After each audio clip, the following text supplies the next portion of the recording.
રક્ષાબંધન પતી ગઈ. તમે ક્યાં મનાવી રક્ષાબંધન? હકીકતમાં કે ફેસબુક પર? તમે રક્ષાબંધન મનાવી હશે તમારા ફેમિલીમાં કોઈના ઘરે, અથવા તો તમારા ઘરે લોકો ભેગા થયા હશે.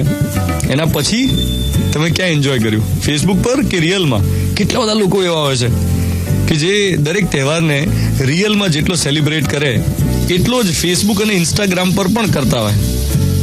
15 ઓગસ્ટે જેટલા તિરંગા દેશમાં નહીં ફરક્યા હોય એનાથી 100 ગણા વધારે તો વોટ્સએપ પર ફરકેલા તિરંગા. આખા દેશમાં જાણે દેશભક્તિનો ઉભરો આવી ગયેલો 15 ઓગસ્ટે સોશિયલ મીડિયામાં. ઇન્સ્ટાગ્રામ પર રાખડીવાળા હાથના ફોટોગ્રાફ્સ મૂક્યા લોકોએ. ફેસબુક પર જમવા ગયા હો રેસ્ટોરન્ટમાં તેનું ચેક ઇન કર્યું હોય, એના પિક્સ શેર કર્યા હોય.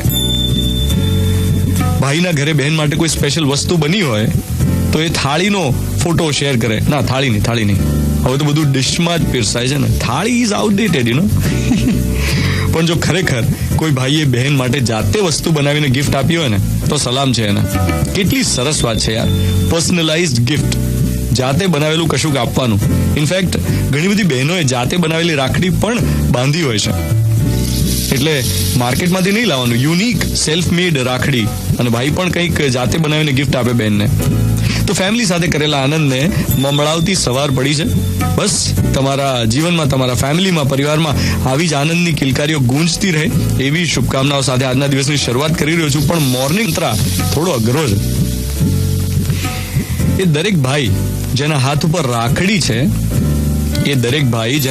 અત્યારે રાખડી છે, એના માટેનો મોર્નિંગ મંત્ર એ છે કે પ્રોમિસ કરો કે હવેથી બહેનની ગાળો કોઈને નહીં આપો. મિર્ચી 98.3 FM, હું છું ધ્વનિત તમારી સાથે. Good morning my dear.